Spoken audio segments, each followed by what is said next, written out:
Teman-teman, bagi kalian yang menonton video ini, apakah kalian pernah ada yang mengalami yang namanya pingsan? Bagaimana sih orang pingsan? Apa sih rasanya pingsan itu? Jadi pingsan atau bahasa Inggrisnya pass out itu orang dalam keadaan tidak sadarkan diri ya teman-teman. Jadi tiba-tiba hilang aja. Jadi macam-macam orang yang pingsan. Ada orang yang pingsan terus bermimpi. Bukan tidur ya, beda ya tidur sama pingsan ya. Jadi kalau tidur tuh kadang kita masih bisa ngontrol diri kita masih bisa dengar sesuatu, atau kita bisa ada sesuatu hal di sekitar kita masih bisa ngerespon. Tapi kalau pingsan itu benar-benar kita kehilangan kesadaran sama sekali teman-teman. Walaupun dalam beberapa kasus ada orang-orang yang pingsan, tetapi mereka masih bisa di alam bawah sadarnya merasakan sesuatu. Kayak misalnya bermimpi, atau mereka ngerasakan sesuatu hal di sekitarnya, tetapi mereka menginterpretasikannya di dalam mimpi mereka dengan hal yang lain. Nah, seperti itu teman-teman, kurang lebih gambarannya. Kalau misalnya dulu, saya tuh punya teman di kantor, itu orangnya suka banget pingsan teman-teman. Jadi hampir sebulan sekali itu dia tuh sering sekali pingsan. Jadi ini adalah seorang cewek. Dan lucunya, setiap dia itu sakit, atau mungkin datang bulan, jadi misalnya sakit, lemes, itu pasti pingsan. Atau datang bulan, terus perutnya terlalu sakit, itu pasti pingsan. Jadi sampai teman-teman di kantor tuh bilang, ini pingsan kok hobi ya? Seperti itu.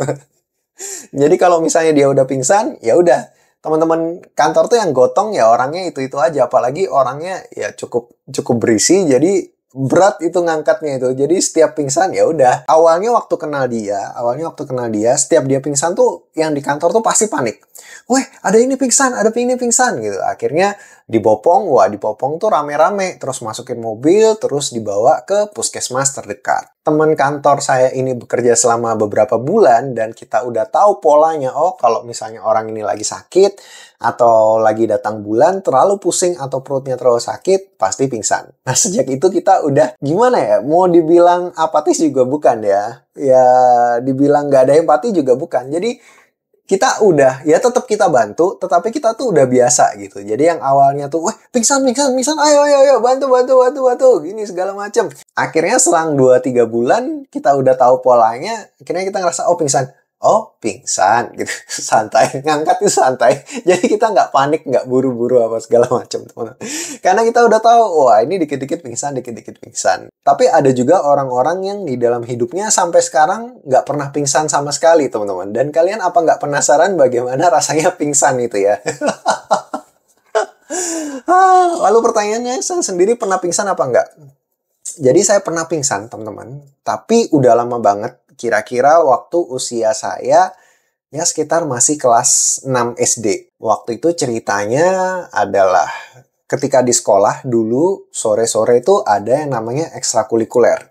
Jadi ekstrakurikuler tuh macam-macam ya. Di sekolah dulu ada yang menari, ada yang olahraga, badminton, segala macam. Jadi waktu itu saya lupa ikut ekstrakurikuler apa, tetapi waktu itu ketika sore-sore saya datang ke sekolah, jadi mungkin sekitar jam 3. Di sekolah itu dari gerbang itu untuk menuju ke bagian dalam sekolah itu harus muterin taman terlebih dahulu. Jadi gambarannya sekolah saya dulu seperti itu. Ada taman yang harus diputerin dulu baru kita sampai. Padahal kalau kita lurus doang itu bisa. Tapi kan gara-gara ada taman, dan di taman itu ada rantai-rantai yang bisa dibilang jadi pagar kecilnya, teman-teman. Nah, dulu itu saya nakal banget waktu kecil karena males muter jauh. Jadi biasanya saya itu ngelompatin pagar tersebut supaya bisa nerobos langsung masuk ke tengah, teman-teman. Untuk mencapai ke tempat di mana saya ekstrakurikuler di hari itu. Jadi itu udah sering sekali saya lompat itu ya teman-teman. Jadi lompat pagar itu ya bisa dibilang udah menjadi suatu kebiasaan saya waktu saya SD saat itu. Jadi wah nakal, walaupun kadang dilihat guru wah dimarahin gitu, dihukum. Besoknya balik lagi, kalau nggak ada yang lihat lari. Habis itu lompat pagar itu tadi, nerobos taman, habis itu langsung lari ya. Mungkin istilah yang cocok adalah sepandai-pandainya tupai melompat, pasti suatu saat akan ada jatuh juga. Jadi, ada di hari saya yang apes. Namanya hari apes tuh nggak ada muncul di tanggalan ya, teman-teman. Jadi, waktu itu saya apes banget. Ketika saya berlari, nggak tahu kenapa waktu itu saya tuh udah ada kayak feeling atau firasat, kok hari ini rasanya ada yang nggak enak, seperti itu. Tapi, ya karena udah terbiasa lompat pagar, ya saya melakukan kebiasaan. Ini nggak boleh dicontoh ya teman-teman. Apalagi teman-teman yang nonton mungkin yang masih usia ini, masih usia di bawah. Kalau hal-hal yang nakal, jangan dilakukan. Karena pasti ada apesnya. Ada apesnya. Udah cocok lah. Saya bilang pasti ada apesnya. Di hari itu, ketika saya lari-lari, saya rasanya udah nggak enak. Saya mau muter, tetapi karena udah kebiasaan lompat pagar, akhirnya saya waktu itu lompat pagar. Saya berlari, terus lompat pagar, set. Benar aja teman-teman. Kaki saya itu tersandung rantai yang menjadi pagar kecil. Padahal rantainya itu nggak sampai setengah meter ya. Pendek padahal rantainya itu. Rantai yang buat nutupin, ngelingkarin taman itu tadi. Padahal cuma setengah meter. Tapi nggak tahu kenapa waktu itu apes banget. Kaki saya tuh nyangkut di rantainya teman-teman. Jadi nyangkut di rantainya. Lalu singkat cerita badan saya jatuh seperti ini. Jadi jatuh ke depan. Jatuh ke depan. Dan kepala saya itu terhantuk. Terhantuk ada batu yang ada di bawah di taman saat itu teman-teman. Dan kalian bisa lihat bekasnya itu masih ada sampai hari ini. Ini adalah bekas jahitan. Bekas dari kenakalan saya masa kecil dulu teman-teman. Jadi ketika saya lompat, saya terjatuh dan kepala saya menghantam batu tersebut. Di mana batu itu waktu itu lincip ya teman-teman. Dan akhirnya di sini bocor, keluar darah. Darah mengalir deras. Dan ketika saya habis kepala itu terjatuh, saya tuh masih bisa bangun, tetapi terhuyung-huyung ya. Jadi kepala tuh pusing banget. Saya masih berusaha untuk berdiri. Ketika saya berdiri, saya berjalan kurang lebih 5 meter. Saya masuk ke terasnya sekolah. Jadi kalau misalnya di bagian depannya kelas-kelas itu loh, lorong-lorong sekolah. Jadi saya berjalan di lorong sekolah itu. Terus tiba-tiba kepala saya tuh sangat-sangat tidak kuat, sangat-sangat berat sekali teman-teman. Dan mata saya tuh kayak mulai kabur. Dan di saat itulah akhirnya saya merasakan pertama kali namanya pingsan tuh. Dan apesnya waktu itu saya itu datang ke ekstrakurikuler tuh terlambat. Jadi saya orang yang terakhir datang. Jadi ketika saya pingsan, itu tidak ada orang lain atau teman-teman lain yang datang dan melihat saya, teman-teman. Jadi kalian tahu, ketika ekstrakurikuler itu dimulai, saya datang paling terlambat dan ketika saya pingsan, tidak ada satupun guru atau murid yang mengetahui bahwa saya saat itu pingsan, teman-teman. Dan singkat cerita, beberapa menit kemudian, saya lupa saya itu pingsan berapa menit. Tapi akhirnya saya sadar. Ketika saya sadar, saya ngelihat kanan kiri. Saya ngapain ini? Saya kira saya itu awalnya di rumah ya teman-teman. Kok saya tertidur, tergeletak seperti itu. Dan ketika saya sadar, oh iya, saya ini masih di sekolah. Ternyata saya ini habis pingsan. Tetapi ketika saya mencoba bangun, kepala saya tuh berat bukan main. Berat bukan main.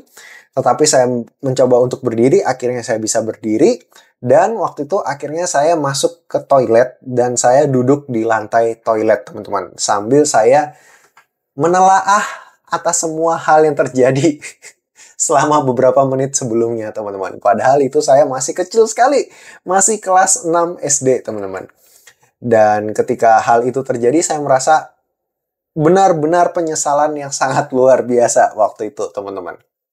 Dan ketika saya saya waktu itu nggak bisa menangis juga karena ya saya sendirian, mau nangis juga nggak ada guna, mau minta tolong juga malu. Dan ketika saya sadar ternyata darah itu udah mengucur di baju, teman-teman. Dan saya sadar, wah ini lukanya besar.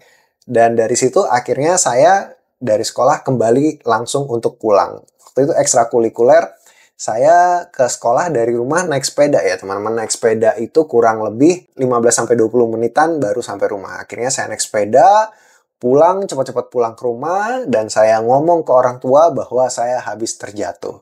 Dan cepat saya akhirnya dilarikan ke rumah sakit dan terus mendapatkan jahitan. Ini jahitannya teman-teman. Nggak tahu ini kok nggak salah sekitar 3 atau 4 jahitan ya teman-teman. Dan dibius lokal aja sih waktu itu. Dan dari situ saya ngerasa, oh saya pertama kali ngerasakan rasanya pingsan. Jadi kalau mau dibilang pingsan itu rasanya bagaimana? Ya nggak ada rasanya teman-teman. Tiba-tiba hilang aja, lap gitu terus hitam gitu ya teman-teman.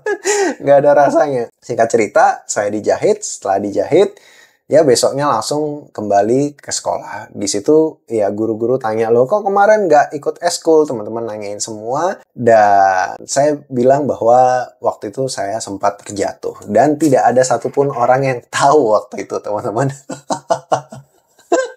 Sejak itu saya kapok ya teman-teman. Sejak itu saya nggak pernah lagi yang namanya lompat pagar di sekolah teman-teman. Udah kapok.